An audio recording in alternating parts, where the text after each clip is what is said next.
Some businesses and organizations, we have no option but to choose them. So this might be your city's power and electricity bill that you have to pay to that company. Uh, and other businesses and organizations, we do have a choice. So things like dentistry, when people are looking for a dentist, they have choices.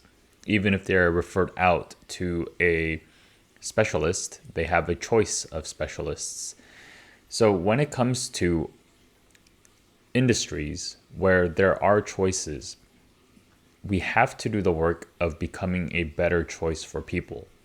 Otherwise, what's the point? Why would we show up if we are just going to be just like the rest and hope people fall into our laps? That is a stance that people take.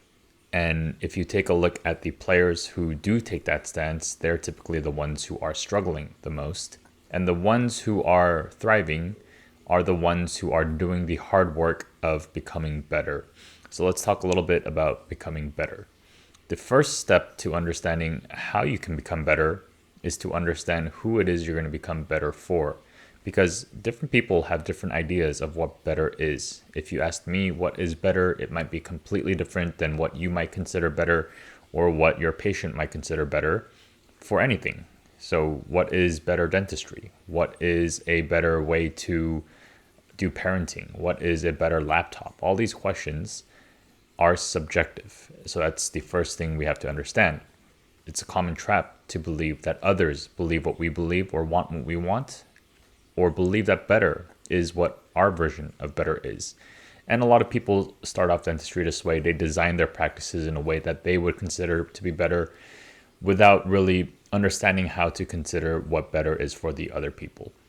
All right, so we have to understand what better means for the people we seek to serve. So before that is even who do we want to attract? Because who is very important. The group of people we choose to draw in, the group of people who share similar beliefs about what better is, if we aren't intentional with it, we will attract a random group of people. And the group of people who make up your practice, your patients, are going to dictate everything moving forward. It's going to dictate what kind of office you have. It's going to dictate where you're going to find the best success, what locations, what city you're going to be in, what kind of staff members you bring on.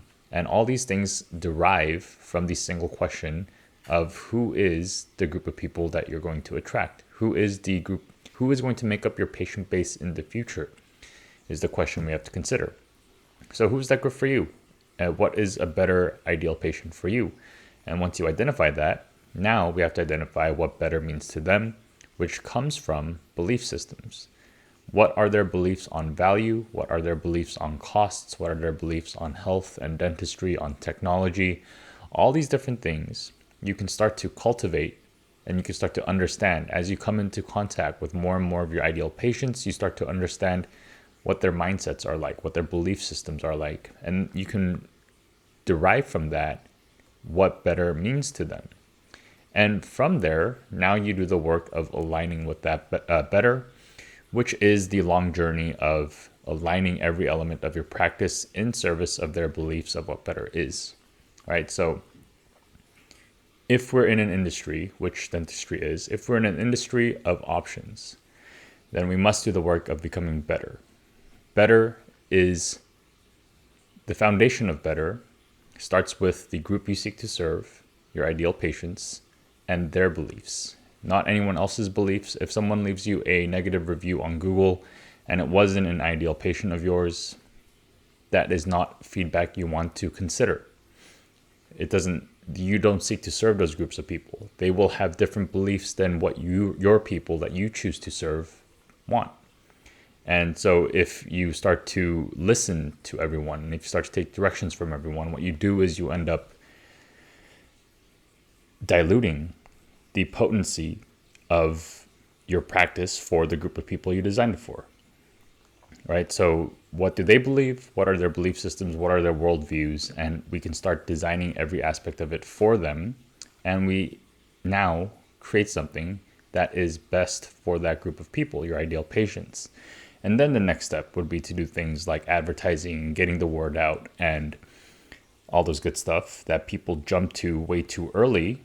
But if we jump to advertising and promotion before we have really done the work of becoming better, we will attract random groups of people, people who are price shopping, people who are looking for urgency, or people who are whatever, that aren't necessarily our ideal patient. And if we just start serving random people, we don't get to build a reputation. We don't get to get all these benefits that we have from, we don't get better patients because we are choosing to serve all these quote unquote masters. We don't get to serve one master very well so that it attracts more like-minded people.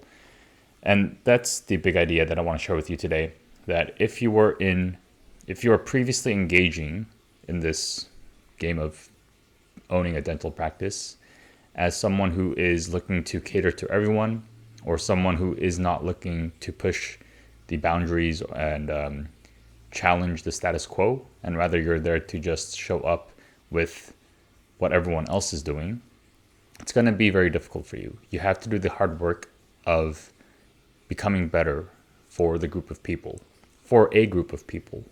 And why not choose a group of people you would love to work with, right? So that's the big idea. Hope you guys like this video, and see you guys in the next one.